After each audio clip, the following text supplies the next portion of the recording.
परिस्थिती कशी मात करता यायला हवी, पुढे जाता यायला. 8 वर्षाच्या मुलीला आपण उत्तम नृत्य करू शकतो असं लावलं. उत्तम नृत्य करू लागले. एक एक पायऱ्या ती छरछर वर चढत निघाली. आणि एके दिवशी कुटुंबाबरोबर जाताना तिला अपघात झाला. दवाखान्यात ऍडमिट केलं.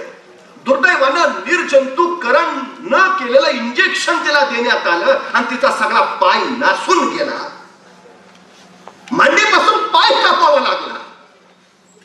पाय गेल्याचं दुःख नाही, ती डॉक्टरला एकच विचारते, मला नाचता येईल ना? कळेना डॉक्टरना काय सांगावं.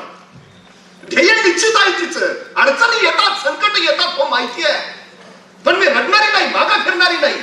निघू द्या पाय निघाला तर. मला सांगा, एका पायावर मी नाचू शकते का?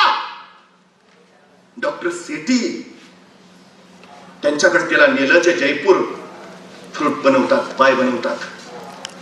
त्यांनी तिला तो जयपूरचा लाकडी पाय बसवला.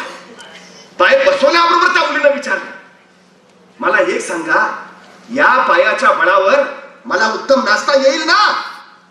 डॉक्टर सेठीला कळेना काय करावं. नाचता येईल म्हटलं तर मुलीशी खोटं बोलल्यासारखं होईल, आणि नाचता येणार नाही असं म्हटलं तर तिचा भ्रमनिरास केल्यासारखं होईल. त्या डॉक्टर सेठीने फोन लावला एपीजे अब्दुल कलाम.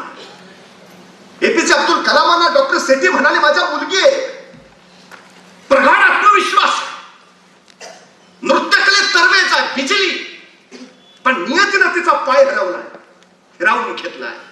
पण तिला नाचायचंय, तिला नृत्य करायचंय. मी पाय बसवलाय, पण तिची इच्छा आहे की असा पाय हवाय की ज्याच्या बळावर तिला नाचता येईल. कलाम साहेब, आपण असा पाय बनवून देऊ शकता?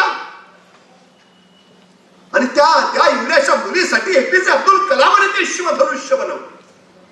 स्वीकार. स्प्रिंगा लावलेला, मोल करणारा, फोल्ड करता येण्यासारखा एक पाय एपीजे अब्दुल कलामाने बनवला. तो त्या मुलीला बसवला आणि त्या कृत्रिम पायाच्या बळावर ती बिजली नृत्यात संचार करू लागली. मुंबईच्या षण्मुखानंद हॉल मध्ये तिचा पहिला नृत्याचा आविष्कार झाला.